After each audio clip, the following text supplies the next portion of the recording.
Hey,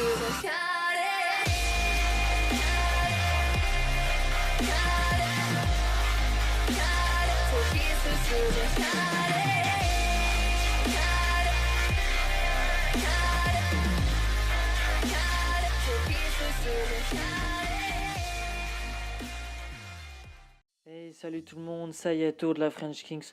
Aujourd'hui, on se retrouve pour une nouvelle vidéo. Et dans cette vidéo, je vais vous parler de quoi? Je vais vous parler avec quel personnage il faut débuter dans le jeu, avec quel personnage il faut drop pour bien partir dans le jeu, pour partir sur de bonnes bases et vraiment être tranquille, on va dire, jusqu'au prochain fest. Voilà. Donc, je m'adresse aux nouveaux joueurs, je m'adresse aux joueurs qui reroll. Je m'adresse à ceux qui viennent de débuter sur iOS, hein, voilà. Mais bon, sur iOS, vous avez pu regarder quand même pas mal de vidéos. Puis nous, la French Kings, on a déjà mis quand même on a mis 3 vidéos déjà en ligne, 3 vidéos déjà qui peuvent vous aider à comprendre vraiment le système du jeu. Voilà. Maintenant, aujourd'hui, je vais vous parler de ça parce que ça, c'est vraiment très important, excusez-moi, de débuter avec des bons persos parce que ça vous permettra vraiment je veux dire d'aller loin dans le jeu. Puis il y a des persos vraiment qui vont rester très bons jusqu'à aujourd'hui encore, même sur la Jap, sont très bons. Donc voilà, je vais vous conseiller vraiment ces persos là. On va commencer déjà par donner des petites éventualités, hein. Je vais un petit peu parler de ce qui a été mon cas et sera certainement le cas de certains joueurs. Je veux dire, au début quand vous avez la multi gratuite, c'est-à-dire après le tutoriel, vous pouvez dropper entre 1 à 3 SSR. Donc, l'idéal, ça serait d'en dropper 3 parce que pour vous, je veux dire, quand vous allez arriver dans le jeu, que vous allez commencer à faire les stories, si vous avez 3 SSR plus que vous en droppez un dans le portail, donc je vous dirai sur quel portail ouvrir en premier. Si vous en droppez un sur ça vous sera 4 SSR, 4 SSR sur une team de 6, vous mettez 2 SR, ça vous fait quand même 4 sur 6. Vous faites vachement le taf, vous en mettez 3 au front, 3 SSR au front, vous faites vachement le taf. Après, c'est sûr, les SSR que vous allez avoir, peut-être que vous allez tomber sur de bons SSR, hein, puisqu'il y a de bons SSR, ou alors peut-être que vous allez tomber sur des SSR moins bons, mais quand même qui vous serviront jusqu'à temps que vous en dropez d'autres pour pouvoir faire une mise à jour de votre team. Voilà, ils vous serviront quand même. Donc voilà. Donc on va parler de quel perso vous devez avoir au début. Donc voilà, quand vous avez passé cette multi gratuite, que vous avez vos 50k coups, je vous conseille en tout cas, profitez-en, parce que le 16 octobre ça part, c'est sur ce portail là, donc le portail portail festival, excusez-moi, le Rebirth Festival, voilà. Donc sur le fest, vous ouvrez sur le fest et franchement, si vous arrivez à drop Arima, c'est le top. Si vous arrivez à drop Kaneki, c'est le top aussi, puisque c'est vraiment les deux persos actuellement les plus forts du jeu, surtout Arima. Arima est très fort et si vous droppez le Kaneki, je vous rassure, il est très fort aussi et il va le rester très longtemps comme Arima.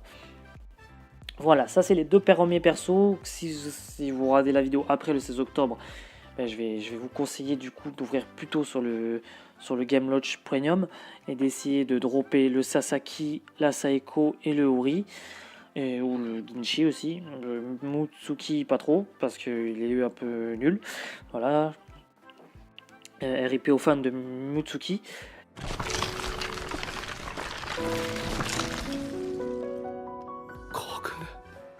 Et donc voilà, si vous arrivez avant le 6 octobre, écoutez, ouvrez sur ce portail là parce que franchement les deux persos qu'il y a dans le fest, ils valent vraiment le coup et ils vont vraiment beaucoup vous aider, que ce soit pour le PVP, que ce soit pour les raids et que ce soit pour la story, tout ce qui est story, farmage, events, voilà, ils vont vraiment vous aider.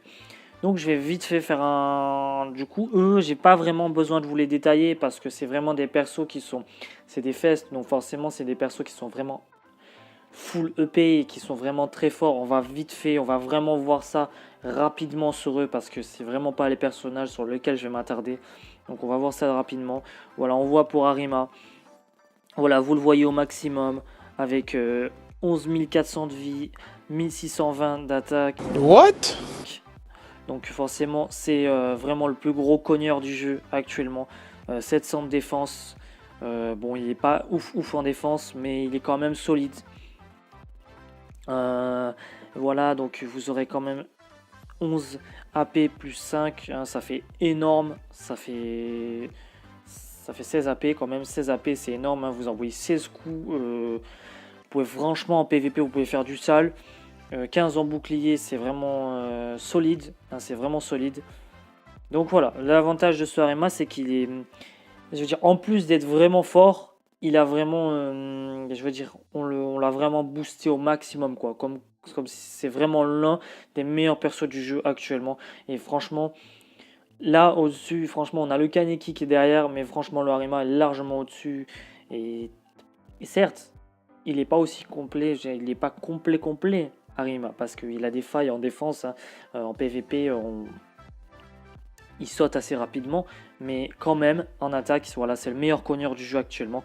Et franchement, si vous faites que ce soit une team CCG ou alors une team dans votre team PVP, il entrera facilement. Et même pour la story et les events, voilà, servez-vous-en parce qu'il entrera facilement. Et vraiment, ce perso là, c'est vraiment le premier perso qu'il faut, franchement, quand vous l'avez, il faut vraiment le waypoint upgrade au maximum.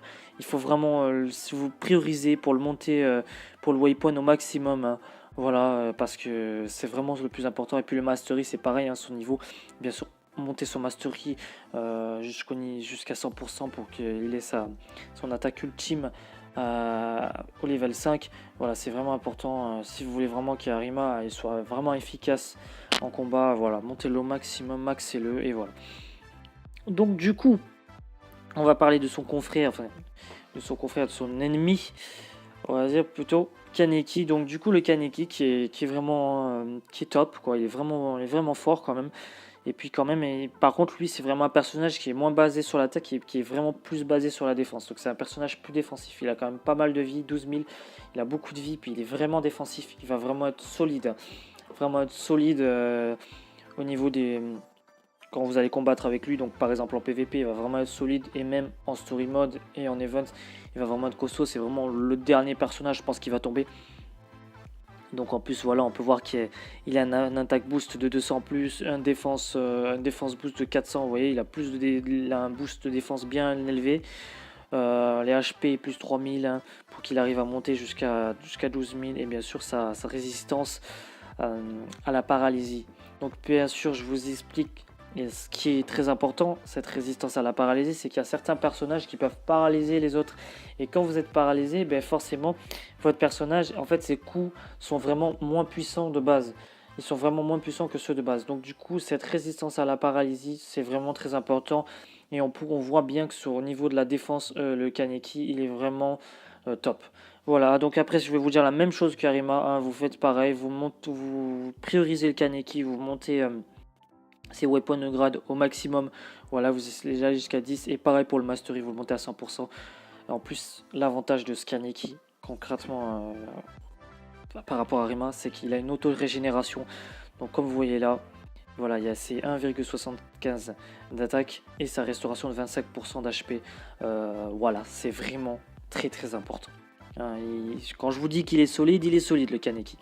Voilà, donc j'ai fini sur eux, hein. J'ai dit que je m'attardais pas trop. Voilà, si vous débutez dans le jeu, il faut avoir au moins un des deux. Si vous avez les deux, c'est top. Si vous avez un des deux, c'est top aussi. Si vous en avez pas, go reroll. Voilà, vous devez débuter absolument avec ça. Et bien sûr, hein, vos 50 Kaku, vous ouvrez sur le Fest, hein. Vous ouvrez pas sur les autres, vous ouvrez que sur le Fest, parce qu'elle va vous coûter que 30. Après, vous en aurez encore derrière 27, il me semble. 27, il me semble. Et après, au fur et à mesure, vous refaites la story, bim, vous relancez sur le Fest. Franchement, vous débutez le jeu, essayez de drop au moins un des deux. Si vous droppez sur la 30, un des deux, restez sur le Fest, parce que le Fest, l'avantage qu'il a, franchement, c'est qu'il va être... Donc, je vais vous montrer, hein, d'ailleurs, cette particularité du Fest et ce qui fait qu'il faut ouvrir dessus. C'est qu'en fait, sur le Fest, depuis qu'il... Bon, bien sûr, par contre, il faut... Avant le 16 octobre, hein, les mecs. Avant le 16 octobre, le reroll. Parce que sinon, vous ne pourrez pas profiter des avantages du Fest. Donc voilà, dans le Fest, en fait, on peut aussi dropper Aise, Kukiori, Ginshi, Shu, non, Shu, on s'en fout, Saeko et Toru Mutsuki. Voilà, c'est là vous pouvez les dropper aussi ici. Donc voilà, je vous montre un petit peu les taux de drop. Donc voilà, je vais aller vite parce que les taux de drop, on les a déjà vus dans les précédentes vidéos. À la première, vous allez envoyer 30. À la deuxième, vous allez envoyer 40. À la troisième, vous allez envoyer 50. À la quatrième, vous allez envoyer encore 40. À la cinquième, vous allez envoyer 50. À la sixième, vous allez envoyer 50. Et à la septième, vous allez envoyer 50. Bien sûr, à la septième, il est garanti.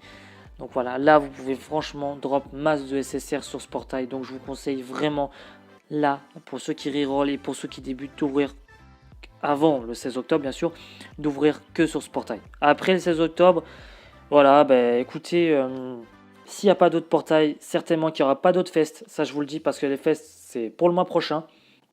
Certainement fin de mois prochain, hein, puisque là, c'est arrivé en fin de mois pour septembre. Attendez, ouais, ça arrive en fin de mois septembre, il me semble. Donc ça arrivera pareil fin du mois d'octobre. Voilà, à part s'il y a un autre fest, bien sûr, s'il y a un autre fest, vous ouvrez sur le fest. Mais s'il n'y a pas d'autre fest, si jamais il n'y a pas d'autre fest, vous n'ouvrez pas sur Inami, vous ouvrez sur le portail Premium Game Launch commémoratif qui se termine le 31 octobre. Hein, il se termine un petit peu plus tard que celui du fest. Et bien sûr, vous essayez vraiment de drop Sasaki. Hein, Sasaki, c'est le meilleur des Kings, donc vous essayez vraiment de le drop. Hein. Il est polyvalent, Sasaki. Il est polyvalent. Hein, il est vraiment bon en attaque, il est vraiment bon en défense. Certes, il est moins fort que les Festes. Il a quand même pas mal de vie avec 8800. Il est vraiment, c'est la polyvalence, hein, ce Sasaki. Donc voilà, si vous l'avez, et je vais vous donner un petit conseil, c'est vraiment que ce Sasaki va rester bon jusqu'à très longtemps dans le jeu. Aujourd'hui dans la JAP, il est encore très bon. Donc il vous servira. Ori Cookie, bon ben voilà, si vous le droppez, c'est bien. Si vous le droppez, c'est bien, mais franchement, si vous droppez seulement lui, voilà, il a vraiment beaucoup d'attaques, mais en défense, il est médiocre. Et voilà, ce sont des avantages, c'est la défense. Ori Cookie, par contre, il est très bon en attaque, il fait très mal. Bon voilà, après le Sasaki bien plus et mieux. C'est mieux d'avoir Sasaki que Ori. Saeko, donc Saeko c'est... Voilà, elle par exemple c'est une boost défense, hein, et contrairement aux autres Kings, en fait elle n'a pas d'attaque Saeko.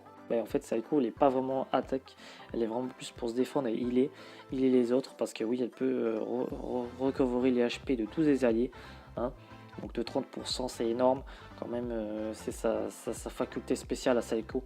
Donc bien sûr si vous droppez Saeko, bien sûr gardez-la parce que Saeko elle va vraiment vous aider, que ce soit dans les events et que ce soit dans les story mode. Après dans le PVP c'est une autre histoire parce que Saeko, vu que il y a des personnages assez puissants, si un mec a un Rima devant vous, Saeko elle saute. Voilà, donc du coup après excusez-moi j'ai quitté comme ça. Donc voilà Saeko, voilà c'est les trois tops, c'est vraiment les trois meilleurs de la bannière. Après si vous droppez Ginchi c'est bien, mais il faut savoir que Ginchi c'est vraiment pas le top du top. Et si vous droppez Mutsuki, voilà Mutsuki, excusez-moi, tous ceux qui vont drop Mutsuki, voilà quoi, c'est le moins bon, voilà, des Kings, voilà. Je préfère être clair avec vous. Donc voilà, après comment vous vous organisez, c'est le mieux. Moi je pense que voilà, c'est pour ceux qui débuteront avant le 16 octobre et ceux qui continueront de reroll, voilà, vous savez, la priorité sur le fest. La priorité sur le fest, hein, c'est celui vraiment qui vous rapportera le plus de choses. Et vraiment, il y a les deux meilleurs persos dedans, donc profitez-en. Donc voilà, c'était tout pour cette vidéo. Je vais vous dire salut. Et puis on se retrouve pour une prochaine vidéo. On sera ou en groupe ou je serai tout seul. Mais en tout cas, on se retrouve une prochaine vidéo. Allez, salut!